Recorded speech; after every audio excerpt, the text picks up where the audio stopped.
Salut, c'est Trado. Voilà ma vidéo de mise à jour pour l'indice parisien. Et voilà comment on peut balader des traders inexpérimentés.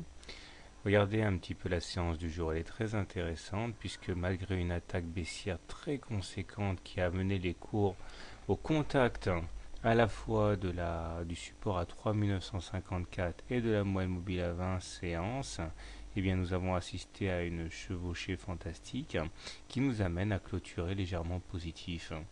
Beaucoup d'informations cruciales. Tout d'abord, bon, alors la M20, pardon, la M20 a tenu, le support à 3954 a tenu, la médiane de la fourchette d'Andrews ici a tenu, la M20 demeure haussière. Autant dire que l'avantage psychologique pour les haussiers est évident puisque les baissiers n'ont pas réussi à casser ces supports qui étaient déterminants. Et même si les indicateurs du jour actent quand même l'attaque, eh bien ils demeurent globalement bien orientés. Le MACD est au-dessus de son signal et positif. Le stochastique sort de sa zone de surachat. Ça, c'est un petit point pour les baissiers.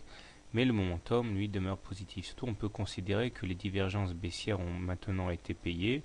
Et on peut considérer également que les baissiers ont tiré leur cartouche. Reste à savoir maintenant si les haussiers vont à leur tour dégainer leurs armes ou si on va continuer sur le chemin actuel. Mais pour l'instant, après la première salve baissière, tous les indicateurs ou presque demeurent haussiers. Nous avons une mèche basse qui est extrêmement longue et qui montre que la tendance s'est inversée au cours de la séance et que ce sont les haussiers qui ont pris la main et ont permis de clôturer donc de manière très encourageante. Que dire d'autre? Eh bien, pas grand chose, je crois qu'on a fait le tour. Comment trader le CAC demain? Si vous êtes haussier sur le CAC, eh bien, je pense que vous pouvez acheter au plus proche de la M20 en visant un retour sur la M7 et sur les 4080, le précédent plus haut là. Si vous êtes baissier, par contre, c'est la M7 à mon avis qui doit servir de juge de paix puisque celle-ci a été cassée. Il faut espérer que la M7 fasse rempart maintenant à la hausse. Donc l'idée serait de shorter sur contact ou enfoncement de la M7 en espérant donc qu'elle fasse repartir les cours vers le bas pour aller chercher la M20. Alors juste un petit coup de Fibo pour voir un petit peu où nous en sommes avec cette consolidation.